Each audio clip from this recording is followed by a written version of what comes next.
the most important part of the house and most focus is on the kitchen and the bathroom. If you start with kitchen, till a few years ago, everyone wants to go open plan.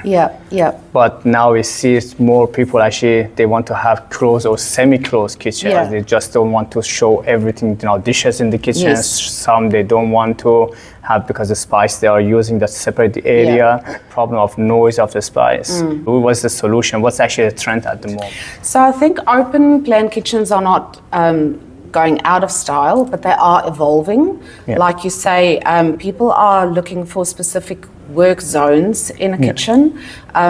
There's a lot of people working from home that might even create a home office in the little scullery area. And talking of that, there's sculleries that can be closed off where people can hide all the dirtiness and the busyness and still have their pristine, beautiful kitchen island. I think the other thing as well is that kitchens are becoming dual family zones. Kids might be sitting at the kitchen island doing their homework while mama's busy cooking. And it's sort of like a dining room kitchen space at the same time as well as a workspace. I think just a note on that thing is that you should never forget the importance though of having a dining room table, whether that is sitting in your kitchen or in a dining room space. That is not the point, but I think in today's busy life, that moment once a day where the whole family can sit around the table and just take a breath and be grateful for life, that shouldn't be underestimated. Absolutely. Then in terms of the style of the doors, of the panels, and the color of the kitchen. Now I know I personally like white kitchen because white is natural and then you can combine it with the colors of a splashback of the appliances. What does your customers want? I think the absolute clinical white kitchen is becoming something of the past. People are tending to go more for natural colors, muted beiges, oatmeal sort of colors, and then combining those maybe with a sage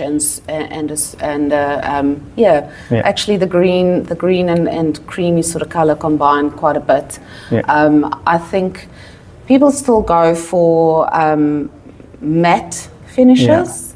The black matte has been quite a trend for some time, but I think that's becoming something of the past. The thing is that if you've got a matte finish, that is a bit more forgiving when it comes to showing watermarks and showing finger marks than a high gloss finish.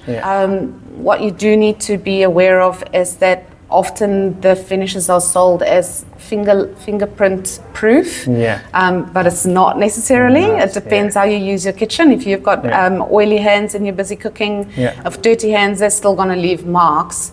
And so if you are someone that might end up wanting to clean all those marks all the time, you're better off with a textured finish, which is a bit more forgiving. Yes. And then just sticking with the gloss finishes in smaller kitchens sometimes when you want to reflect that light and give the illusion of a bit more space. And then what I see a lot is oversized, if you will, kitchen islands with statement bench tops, whether that be in marble or in a porcelain that is veined like marble.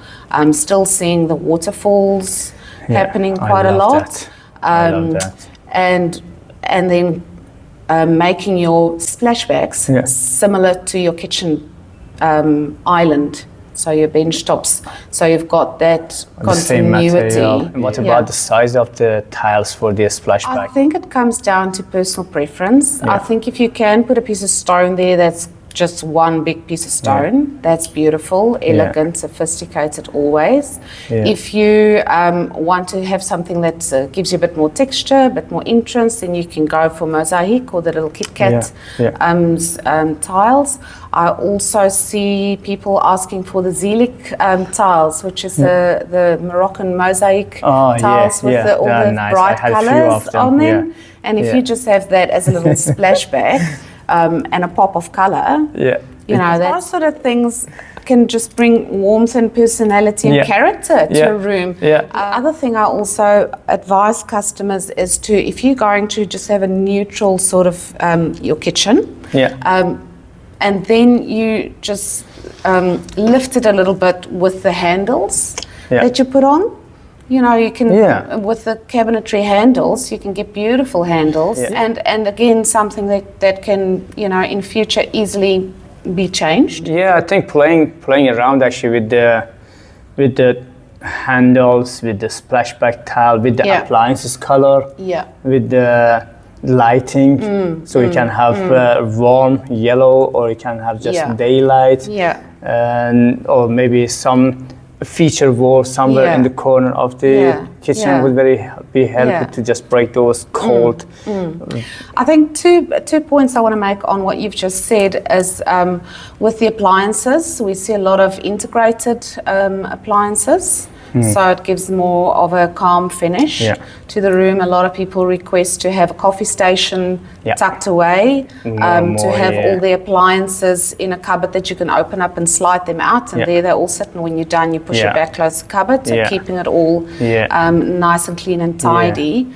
And then with the lighting as well, definitely natural light as much as possible, but also just layering your lighting. So you've got LED little strip lights underneath the toe kick, you've got task lights where you're busy cooking and cutting your things up, and dimmable downlights can also help a lot. And the soft close, I think, was something I always recommend the customer to have that, because make it nicer, and also expand actually the lifetime of cabinet. Cost a little bit more, but you don't have that bashing noise continue. And can I just add to that as well?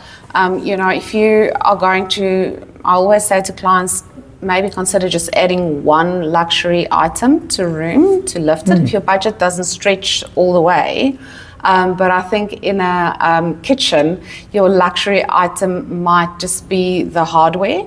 You don't see it, but boy, it changes a lot in your life if every door and drawer closes and opens the way it should, you know, for your mental well-being, for the health and safety of everyone around you. Absolutely. Invest in good quality hardware. I think the hardware is important, getting good brands, and then you know, you get actually most of them, you get the lifetime warranty, like Hafele or Hinges. You get actually lifetime warranty, and you know they won't, nothing goes wrong with those.